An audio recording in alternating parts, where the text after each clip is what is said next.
because it's a triple header, I think we have a partially reversed grid, I want to say, because that looks like Duncan Stone to me lining up on the front row of the grid. But I'll be able to look at that. Yeah, that's Duncan Stone that's on the grid, and then we have Elliot Lettuce alongside him in second place, and Ross McCarr in third. So I wonder if it's been drawn in the same way that they do with the BMW Compact Cup, because they have a random grid draw throughout the top 10. So this could potentially, if Nick Grandrod doesn't make his way through quickly enough, could give us our first race winner of the season other than Nick Grindrod, which could be quite something indeed. So up they come onto the grid for the third and final time today. And I have a grid in front of me here, so I'll be able to run you through it in a second. We'll run through the grid on screen in a moment. I just want to quickly double check the order of where we're going to start. So it does look to me as if it's a partially reversed grid, and the top 10 has been drawn randomly by the looks of things. So Duncan Stone has pulled pole position. Elliot Lettuce will start alongside him on the front row there. Now, second row, there's no Liam Browning, which is a shame, because there's the empty spot on the outside of row 2. So that's a shame. If Liam Browning's had a problem, sadly it's been enough to put him out of this third race, I'm afraid. So no Liam Brown, which means that on his own will be Ross McCarr. Now, he put a pretty quick start at the beginning of race 2 to push himself up from 8th to 4th in the first few corners. So if he can get a similar getaway, he certainly could be a contender for the lead by the end of lap number 1. Third row, I can see we've got John Booth, one of his high starting spots so far since he's, joined the championship. And alongside him is the 100 Steve Laidlaw, who was up there in that leading group in the second race and will be hoping to get himself amongst a potential podium position by the time this first day is over, this third race is over. The Blisses, Stuart and Richard, are alongside each other again, this time on the fourth row of the grid rather than the second row. And then Nick Grindrod starts back in 9th alongside Christopher McKenzie. So from 9th on the grid, this is the first race that Nick Grindrod hasn't started on pole position. So let's see what he can manage to try and pick his way up through the order. He'll start alongside Christopher McKenzie. And I can see the rest of the field behind them all going through. So as they head off onto their formation lap then for this third and final race, let's take you through then, as a result of that partially reversed grid, as a random draw for the top 10, where everyone starts then for this third and final race of the day for the Nankang Tyre CityCar Cup. So on pole position, it will be number 63, Duncan Stone. On the front row alongside him will be number 3, Elliot Lettuce. And it's going to be Ross McCarr and Liam Browning, or would have been Liam Browning on the second row, but Liam sadly not able to take the start. So it will be Ross McCarr on his own on the second row of the grid. Then it's John Booth and Steve Laidlaw on row number 3. John Booth and Steve Laidlaw on that third row. From Stuart Bliss and Richard Bliss on the fourth row. The Bliss brothers again have started, I think, second on the second row of the grid, alongside each other, at least on the first start. I think now they're doing it again on the third start, although 2 rows back from where they were. So 7th and 8th for Stuart and Richard Bliss. And it's Nick Grindrod, who, if he can't get from there, might be beaten for the first time this year. He has to do, if he wants to win this race, has to do it from 9th on the grid. And he'll start alongside Christopher McKenzie to round out the top 10. Then it's Tim Evans and Sam Laidlaw on the 6th row, ahead of Ben Norfolk and John Nicholson on the 7th row. Adam Reeves and Adam Reynolds on the 8th row of the grid from Daniel Selleck and Paul Savage, with the top 20 rounded out by Craig Flynn and Joe Graham. Then it's Craig Carter and David Christie, Paul Vickers and Chris Hetherington, then Alex Carter and Brandon Savage round out the 26 cars that will take the start, because of course we have no Andrew Dyer after he had that accident at the beginning of the day in race 1, which sadly has put him out for the rest of the event. So hopefully Andrew is okay, and hopefully his car is in not too bad a shape that while it's prevented him from racing this afternoon, it hasn't prevented him from getting out for the next few rounds upcoming, starting with the return to Alton Park next month, in a few weeks' time on August the 14th. There's Chris Hetherington. Good to have him as one of our newcomers on the grid. Certainly one of the brightest and most striking liveries on the grid, so to speak. With that fantastic paint scheme, he starts in 24th for his third race in the CityCar Cup. Just make the way around on the formation lap as well. It's quite amusing that essentially a formation lap, these guys could essentially drive it at what you almost call racing speeds on the formation lap, because these cars only have 68 brake horsepower. So you're pretty much, regardless if it's a slow or a fast lap, you're pretty much going at maximum pace just about all the time. So that's the one quite fun thing about these cars, that to a certain extent, unless you really have to for a tight corner, you don't really have to touch the brakes too much or kind of brake too hard. It's the cars that it's all about carrying momentum through the corners and being able to carry that speed through. And what little speed, it's not much speed, but what little speed you do have, you have to make the most of it when you have it available. So, making their way onto the last few corners of the grid, of the circuit, before they start to form up back again on the grid. I will say a big thank you for those who have been watching on the live stream. Thank you very much to everyone who has. And again, we apologise for some of the technical issues we had at the beginning of this stream with the sound issues. They've managed to fix them, so this should be all good, hopefully, for the rest of the stream going forwards today and also tomorrow. And of course, we've got more action tomorrow, as we said. We've got more action from the Fiestas and Fiesta Juniors. We've got the Track Attack and Amok, as we mentioned as well. We've got the ETSL STXR Challenger back, and of course the Club Sport Trophy that are also out here once more, and the BMW Compact Cup. So be sure to tune in tomorrow, because if you've enjoyed today, tomorrow should be just as good, if not even better, with some of the content that's lined up to head out on track. So, Duncan Stone and Elliot Lettis form up on the grid. It might be a Viking Van Breaker sponsored car, but it's not Nick Grindrod on pole position for the first time. So the reverse grid certainly has produced another first. We had our first race without Nick Grindrod taking the fastest lap. I know we talk about him a lot, but it's hard not to when he's been that dominant in the championship so far. So forgive me if I say the words Nick Grindrod a lot, because he has been the man to beat so far. So at the moment, he is the benchmark that everyone's got to try and beat. So at the moment, they seem to be managing quite well to keep up with him on this race. And this third race might well be, I've got a feeling it might be a bit of a cracker, this one, particularly with Nick Grindrod trying to pick his way through. If he does still win for ninth, I'll be seriously impressed. But even so, I'm sure he's going to have to work pretty hard to make it happen. So we're getting towards almost 5 o'clock in the afternoon here at Snetterton. And getting ready for our last race of the day. We still have one more session which won't be filmed, which is the Amok GT and BRSC practice session. But all the cars are in place now. The red lights are up, and the final CityCar Cup race of the day here at Snetterton is all set to get underway. It's Lettis and Stone on the front row of the grid. It's a decent start, a very strong start for Stone from the pole position. And again, for the third time, 4 abreast down off the line down the pit straight. But here they go then. Duncan Stone leads the way. Ross McCarr with a strong start from the second row of the grid. He's up the inside of Elliot Lettis. He's going for second place. He's got second place as they turn in towards Ritchie's for the first time. They all pile in 2 by 2. There's David Christie going side by side with the 83 of Alex Carter as they come up through Ritchie's for that first time. Everyone nice and clean, everyone nice and tidy. Now under brakes, then Elliot Lettis looks to the outside of Ross McCarr, runs wide, and there goes John Booth up the inside. So the 2 4G racing cars making moves in the first couple of corners. Duncan Stone already under threat from Ross McCarr, who started back on that second row of the grid. He's managed to shoot the gap through the 2 front row men. He's managed to put himself between them. As they come through Palmer, it is now still Duncan Stone that leads. But look at where Nick Grindrod is. Is he up 6th or 7th place already? I think he is. He's got Christopher McKenzie alongside him. Makes 3 abreast down towards the hairpin. The rest of the field also starting to fan out and trying to find their own little bit of real estate here as they come down towards Agostini. But one thing I will say, Nick Grindrod hasn't got himself out of the pack too much. He's still in about 8th or 9th place and hasn't made too many big moves yet. And I wonder, because he's stuck in the pack at the moment, he hasn't really made as many places he would want to. In fact, he's been passed by Christopher McKenzie. So this is a real fight on his hands here. It's 20 minutes once again in this race. And as they turn in through Oggies, if you look for car number 22, it's the Citroen C1, which I think they're going up the inside of Christopher McKenzie. There he is, with the yellow trim, number 22. He's got past Christopher McKenzie again. Both on the threat from Tim Evans as well, as they all turn out to Williams and onto the Bentley straight once again. Lots of chances for slipstreaming and drafting down the back straight here. A bit of bump drafting might not go amiss either. So down towards Brundle and Nelson for the first time.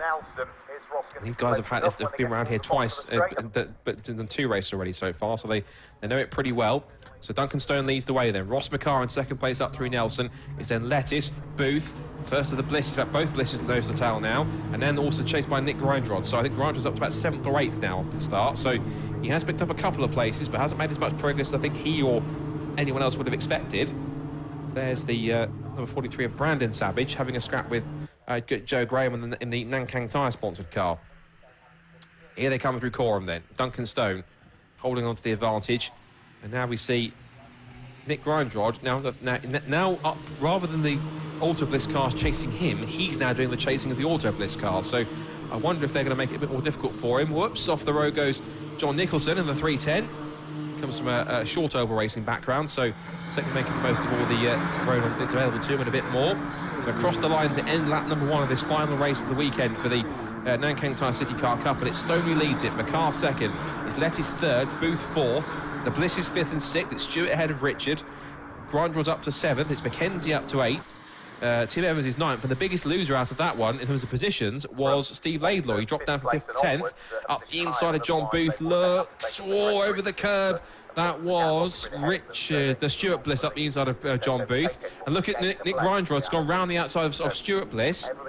Richard is in car 17, Stuart's in 18. Let's get that right for a second. So it's now Richard has dropped back down behind Nick Grindrod, who's up to 6th. He might now take advantage of the scrap going on between John Booth and Stuart Bliss. Here he comes up the inside of, he's got past one Auto Bliss car, he's about to pass the other one, up the inside, slots in front before they get to the braking zone. There you go, up to P5. So maybe he will make some progress this time. Next one up is John Booth in 4th position, as Duncan Stone is up there in the lead. I think he wants to try and use the time he has to try and hold on to the lead here as best as he can before Nick Grindrod potentially arrives onto his rear bumper and puts in a battle between the two teammates. Christopher Mackenzie's having a good run in this third race so far, sticking in the top 10, holding a station in 8th position behind the Bliss pair. As I say, it is Richard ahead of Stewart at the moment, so they turn their way through. And look at the way Nick Grindrod was all over the rear bumper of John Booth as they came onto the Bentley straight for the second time. There's Steve Laidlaw, or Laidlaw Senior as he's known on the back window, chasing on to Tim Evans. Now, as for Nick Grindrod, there he goes, up the inside of John Booth. That will now be 4th position. So he's taken, what's that, 3 places in 1 lap. He was 7th across the line. He's now, as they turn into the complex, 4th. So he's up 1 more position. Now then, next target is to get in amongst the top 3, and I'm pretty certain that with Nick's experience, it won't take him that long with it. But the question is, will he be able to bring the train of cars with him to be able to get through? To the right-hander at the bomb hole for the last time. Now they come up towards the long right-hander at Coram. I think someone's trying to sneak up the inside to try and get through, but Duncan Stone feeling the pressure from Ross McCarr now as they come into the left-hander at Murray's. It's very tight, tricky left-hander. Look at the way Nick Grindrod just arrives on the tail of the 3 cars in front. There he is. The essential runaway championship leader, the one that they've all got to try and catch in the points. So far, he's the one having to do all the work now, trying to pick his way through the field. He's already on the tail of the top 3. I suspect it's not going to take him very long if it is as simple as getting past them, or getting from 4th to 1st. There's Ross McCarr looking up the inside, but the blocks thrown by Duncan Stone turning into Ritchie's. Duncan Stone tries to get through, and then Nick Grindrod runs wide. I think you got a bit surprised by the fact that Elliot Less was there on the apex. Less is slow off the corner. And actually, he has been caught off guard there, because look at that. Look at the Auto Bliss car of the Toyota Aygo. Well, there's been a contact. Now, let's try and sort that one out. So I think what happened was that Letty's kind of surprised Nick Grindrod with how much he backed off into the corner. Grindrod ran wide, and as a result of that, Richard Bliss just arrived on the tail of everybody, shot past Nick Grindrod, then got past Elliot Lettis. And the result of that, Nick Grindrod was so bemused with everything that was happening, he just lightly tapped the back of Elliot Lettis' car. So I think really it's all shuffled around again, and what was 4th position has now gone back down to what is now, well, 5th or 6th, because as they come into the hairpin Agostini, Elliot Lettis is fighting back around the outside of Nick Grindrod. So it's not as simple as getting into the top 3. He's been shuffled into the pack, and now he's being sort of boxed in a little bit here, because Richard Bliss is holding on to 3rd place. He's kept on to 4th for the time being as Grindrod, but Lettis is putting him under immense pressure. And now around the outside of Hamilton's for the inside at Oggy's with Christopher Mackenzie. Where's he come from? One of his best races so far this season already. Around the outside goes Stuart Bliss to try and hold on to the position. Also in there too is John Booth, but he's now under threat from Steve Laidlaw. And they're both under threat from Tim Evans and also another Auto Bliss car. That's Adam Reeves in car number 8. So the Blisses, at the moment, they're going to get a bit of backup in a second here, because they've got 2 Aygos in the mix. Now a 3rd one's arriving on its tail. I thought this might be the best race of the weekend. It might the weekend for the City Car Cup, but they really have saved the best till last. 3 abreast of the background, just casually for 10th position, as they come back into the complex at Brundle and Nelson. Turning into the left-hander, this long arcing left-hander, then stopping again for the right-hander, and Stuart Bliss holds on. Now that's Christopher McKenzie, who also gets past John Booth. And now up the inside, looking to take another position from him, is Steve Laidlaw. Takes the apex of the bomb hole and goes through. And I think John Booth might have lost his momentum a little bit, because he's not just lost one spot, he's lost 2 or 3 or 4. So he's got some work to do to get back through. Top 5 now breaking away. Then the sixth place pack, headed up by Stuart Bliss. Then it's Christopher McKenzie, Steve Laidlaw, John Booth, Adam Reeves, Tim Evans, and Ben Norfolk. Then it's Sam Laidlaw, and then Adam Reynolds in the mix there too. There he goes. Adam Reynolds in 14th place. So good stuff from Sir Adam to start improving. Ross McCarr made a small little dart out to the outside line of Duncanstone. With the momentum he's got down towards it. And here comes Nick Grindle, 3 abreast into Richie's corner. Catches both his teammate and Richard Bliss completely off guard. Up the inside of both of them. Is he through? Yes, he is. He's done it. Incredible stuff. Nick Grindle through caution to the wind up the inside. Okay, I'll take that back slightly. He hasn't quite got past Duncanstone. Now he has up the inside. He leans on him a little bit through the apex of the corner. And Nick Grindle's up to 2nd place. Incredible stuff, and he really did catch both Richard Bliss and his teammate off guard. Duncanstone fights back here, and Nick was thinking, no, you're a teammate, don't fight back, I'm trying to go for the victory. But Duncanstone wants his own piece of glory, and look, Ross McCarr's now been completely released, so it's now Ross McCarr into the lead. Nick Grindle's on the grass on the background, that's how hard he's pushing.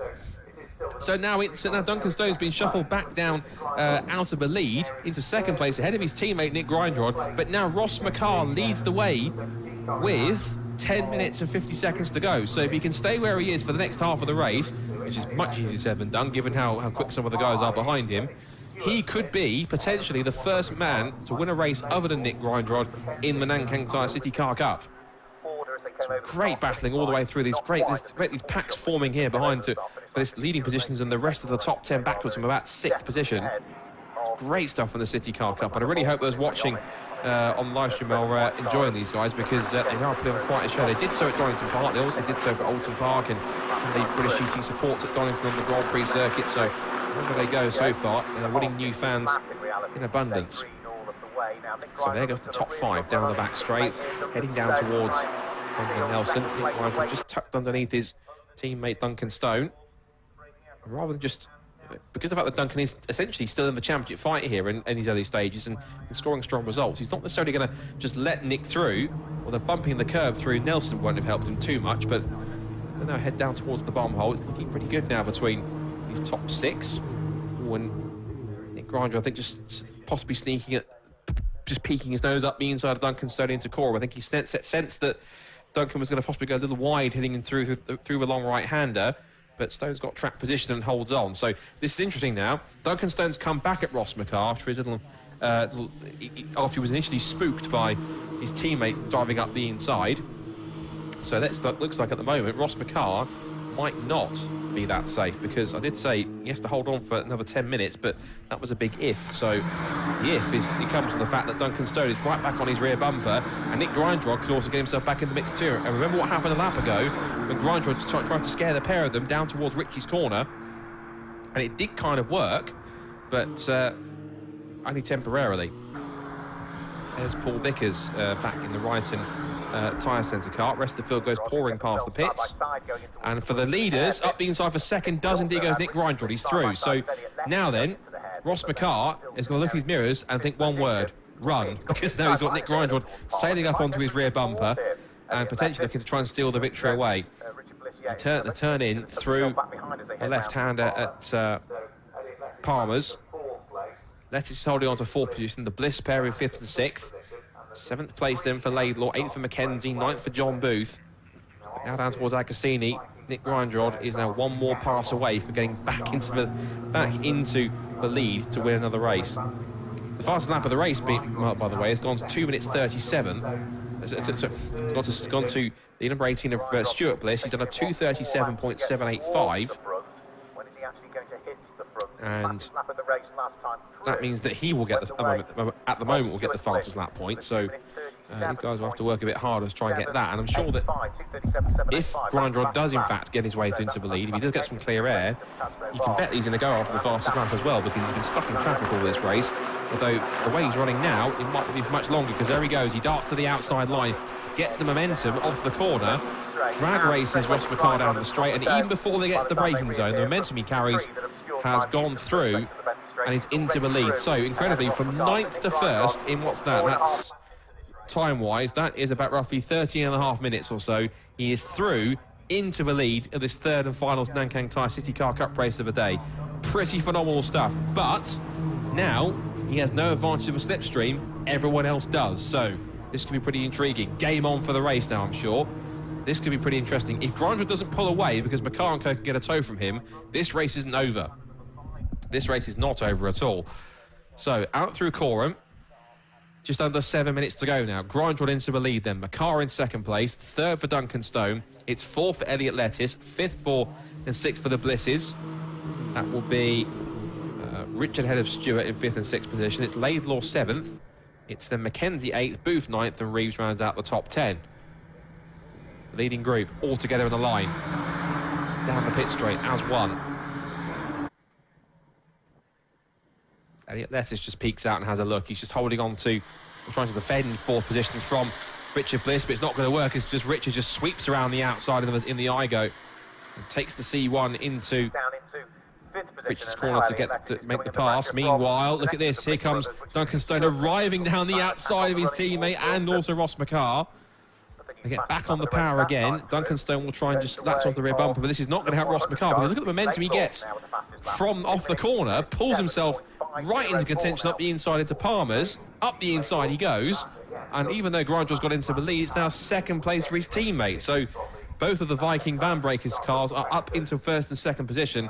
But incredibly, even though Stone started on pole position, it is Nick Grindrod from 9th on the grid, thanks to the top 10 partially reversed, that's a random reverse grid draw, that puts himself into the lead once again. Now, what if Duncan Stone might go after him here? Because, again, yes, they're teammates, but they're still going to be trying to get points as much as possible for the championship. So these two might not just sit in position here. They might start to battle a bit more, unless Nick might be allowed to just sail off up the road, and Duncan might possibly hold on to second place while trying to make it difficult for everyone else. So top two, once again, teammates as they turn into Williams' corner for the 6th time. Last lap of the race has now gone to Steve Laidlaw now. Back there he is, Karma 100, 2 minute 37.504. So the I think it is a Peugeot. No, it is a Citroen. So I thought it was a Peugeot 107, but it's not. He has been racing in a Peugeot 107, but it is a Citroen C1 for this weekend. So different car for him. Same mechanical, same underpinnings as all these cars have, but just a slightly different car than he had before. He's had a Peugeot over the first couple of meetings, but into a Citroen this time for Snetterton onwards. There he is, Steve Laidlaw. There's Christopher Mackenzie in 777, running well in 8th position. John Booth is 9th, and Adam Reeves is 10th, and the 4th of the also Bliss Toyota Igos. Sorry, third of those Toyota Igos, forgive me. There is a 4th one in there somewhere further back, which I think is Daniel Selick, but he is back in 15th place at the moment. So they usually have a squad of 6. Oh, it's off the road. It's Duncan Stone. He lost the back end. The back end snapped under braking, and away he goes off onto the grass. To exit stage left goes Duncan Stone, rejoins onto the circuit. I'm not sure that's the way he wants to leave the circuit at Snetterton, but not do that just yet. But he bounds back onto the circuit, but that's put him out of contention for a podium. So what it has done, I think it checked everyone else back up behind, and it's now kind of given him everyone else a chance to kind of breathe a bit. Now, here's an interesting development I've just spotted on the timing screen. There was a black and white flag out, and for all people, guess who it was for? Car 22, Nick Grindrod. So if he's caught with track limits again, whoops, then he'll be getting a 5-second penalty, which means he'll have to pull away as fast as he can in order to hold on to the victory. Not sure where Steve Laidlaw was off to there, but he outbraked himself a bit into the Wilson hairpin and has managed to carry on, still in what was, at the moment, about 6th position. So, whoops, Ross Makar did the wide as well. A little bit of windscreen wiping there going on to hold on to the position. So the Auto Bliss pairing, Richard ahead of Stewart, 3rd and 4th in the Igos. And the highest Peugeot there being Elliot Lettuce. I said that Elliot was quite impressive in the last couple of meetings, taking that podium finish at Donington Park on the British GT support rounds. It's Steve Laidlaw in 6th position, Ross Mackenzie in 7th, and then Booth, Reeves and Igo rounded out the top 10.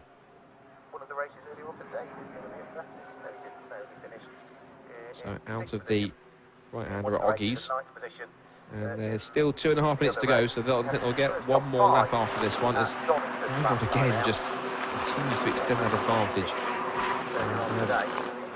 In terms of a driver, all the cars are absolutely identical, all the same. He just is that good as a driver in terms of being that experienced. So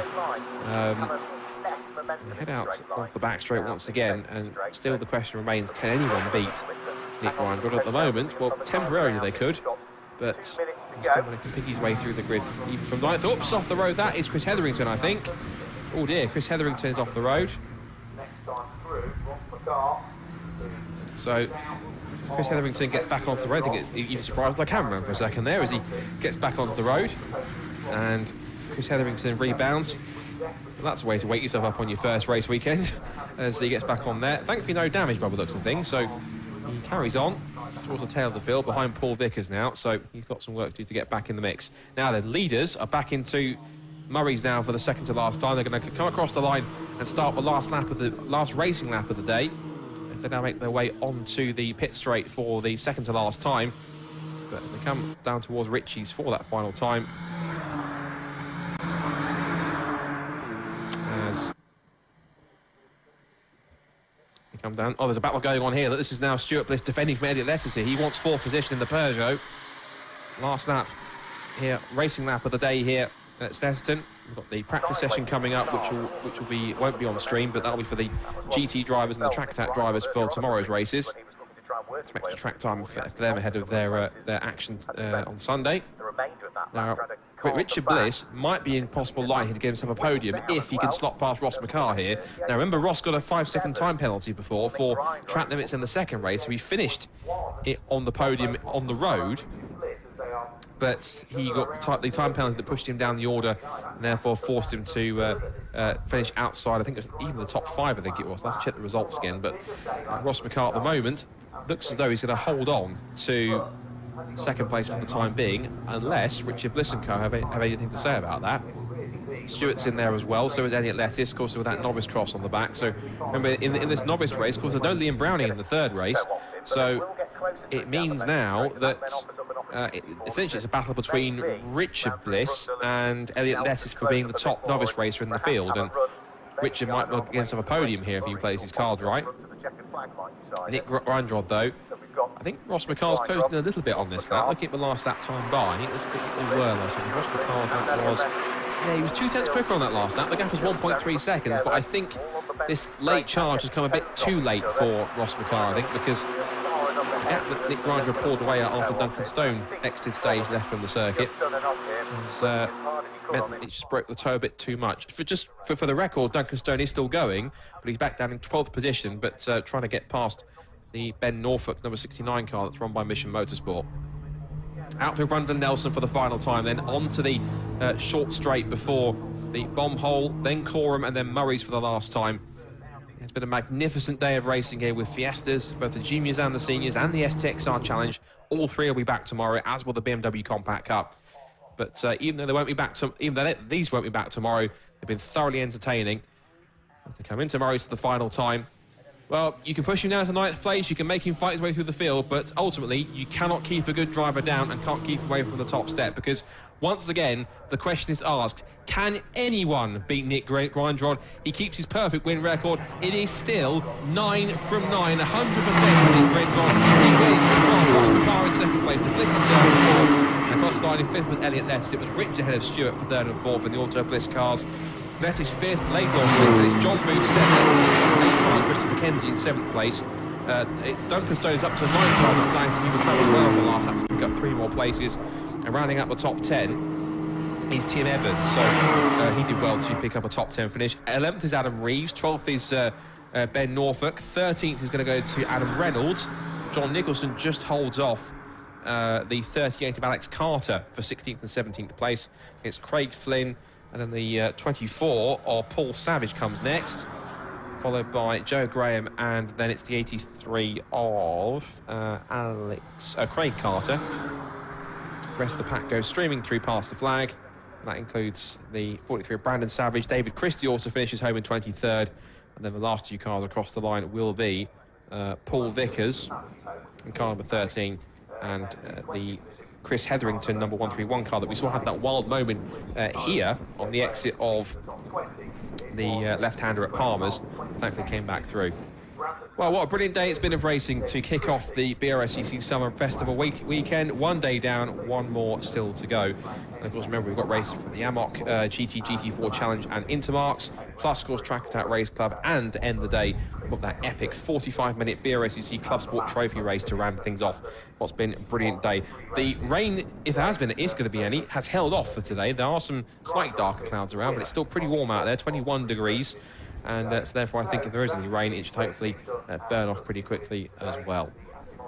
So the CityCar Cup cars make their way into Parc Fermé for the last time. Their day is done. They'll be back out next time on August the 14th. That'll be at Alton Park. So if you want to watch them in person, you can head to the Alton Park website and look for tickets, because, of course, they'll be accepting spectators. And, of course, you'll be able to see them in action and see if anyone can repeat the action that they had from before.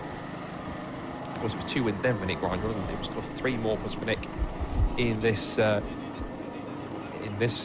today's action as well. Again, just can't stop winning, can he? Nick Grinder once more is the man to beat in that action. I'm sure that Josh Barrett has plenty of questions to ask about how he did it, or literally how on earth did you do that, because Nick is just that good as an experienced driver. And I know that they do rigorously scrutiny all the cars, and Nick is just that quick a driver. I think even he's probably wondering how he did that. So brilliant stuff for them involved. Anyway, for the final time for today, let's head down to Josh Barrett in the Parc Fermé area to have a chat to very happy and smiling Nick Grinder and co for our final race of the day for the Nankang Tyre CityCar Cup. So let's see how he feels. Josh, over to you.